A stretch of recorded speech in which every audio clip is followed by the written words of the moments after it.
Hope you're all enjoying the conference. My name is Jason Shulman. I am an adjunct assistant professor at Lehman College in the Bronx. I'm on the Democratic Socialists of America National Political Committee, and the current plenary is Progressive Responses to Global Economic Crisis.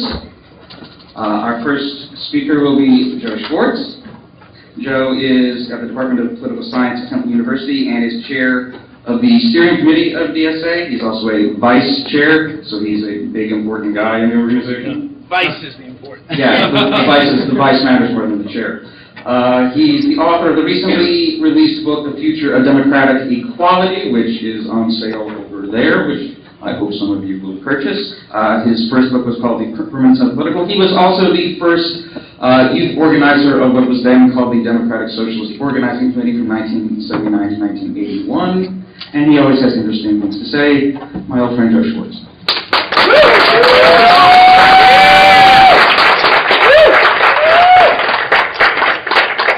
Thanks. I'm not sure I want to indicate what years I was the campus organizer for DSAC because it's clear that I now am America's oldest young socialist. Yeah, Michael Harris used to steal that line all the time. So you should always footnote, right, particularly if you're in the academy. But don't worry, academics steal from each other all the time. Knowledge is a social good. I mean, it's hard.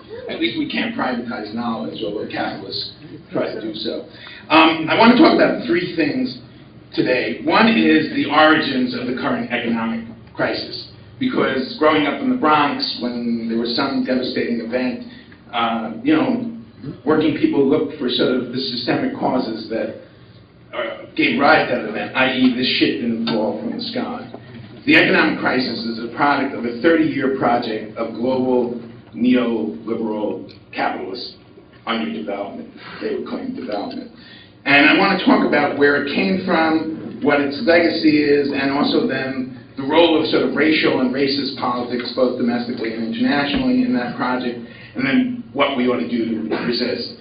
And I won't talk too much about moving from political organizing to mobilization and disruption. Fran Piven talked about that last night. I'm sure both Bertha Lewis of ACORN and Godfrey Spivak, our concluding speaker, will talk about that.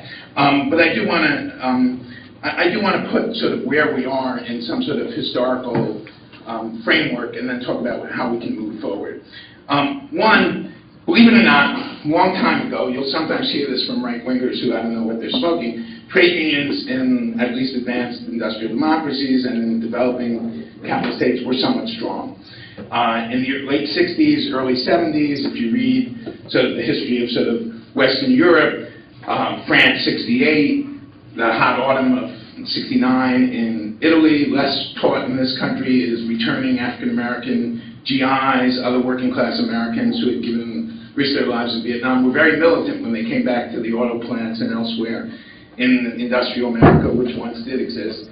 In the late 60s, early 70s, the Lordstown Rebellion and the auto workers, etc.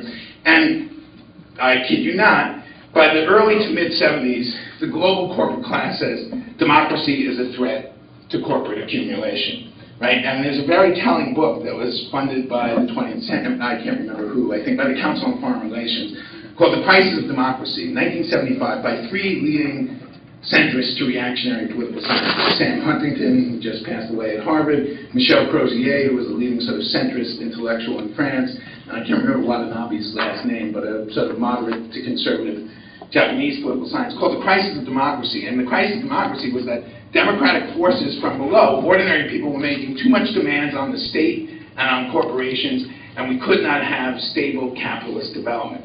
So what did the Business Roundtable in this country do? Various right-wing think tanks in Europe, particularly in Britain, they decide that in order to have a functioning capitalist democracy, and of course there's a tension between capitalism and democracy, if you haven't noticed, a guy named Karl Marx talked about this, was that we have to reproduce the conditions for capitalist profitability by smashing unions, defunding the social welfare state, right, and privatizing as much of the sort of social sphere that has supported working people.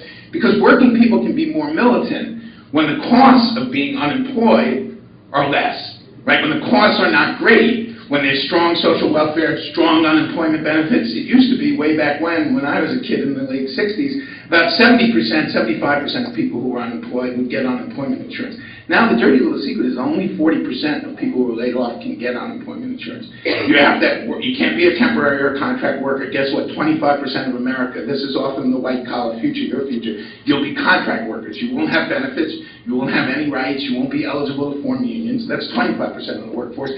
And then if you have to be laid off because of economic reasons, you can't be fired, so corporations will often fire people so that, for alleged malfeasance, so they don't have to pay unemployment taxes. Only about 40% are eligible, and there are literally 1 million people whose unemployment insurance will run out in the next few months.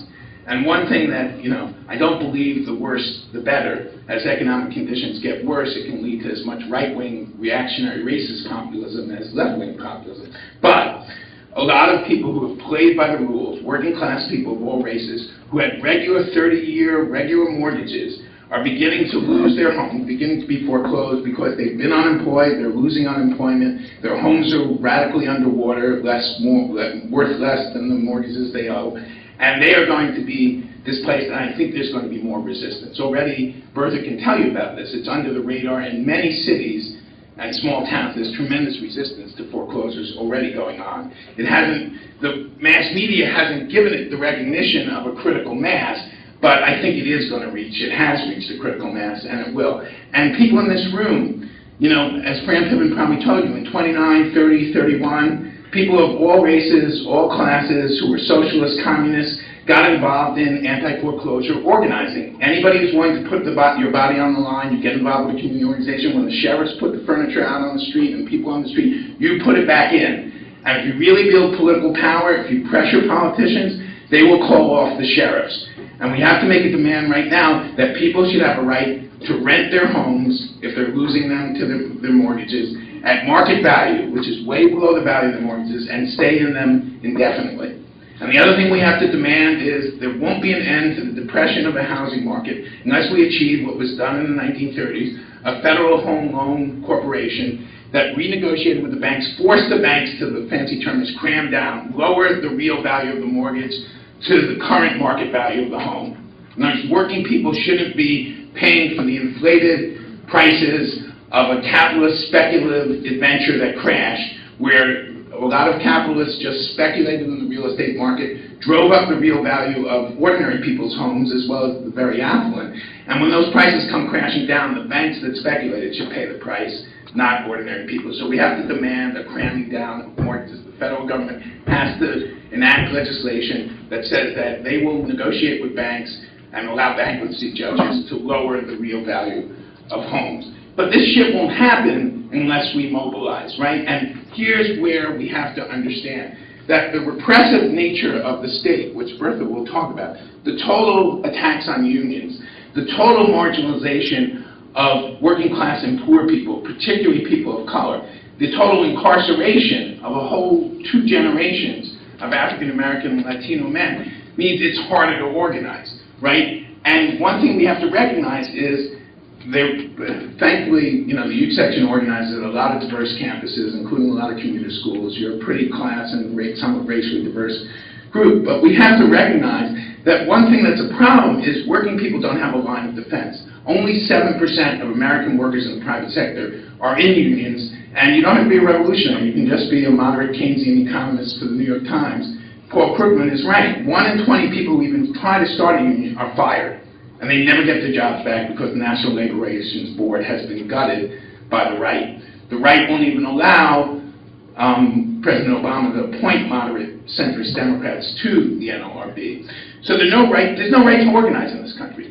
I mean, Ronald Reagan talked about the right of Polish workers to organize in solidarity, where he destroyed the right of American workers to organize. When he fired the PATCO workers, the public sector unionized air traffic controls in 1981. It told corporate America they could do what they wanted to do from 73 on. The Business Roundtable in 73, the 30 leading transnational corporate executives in this country said, we have to weaken unions.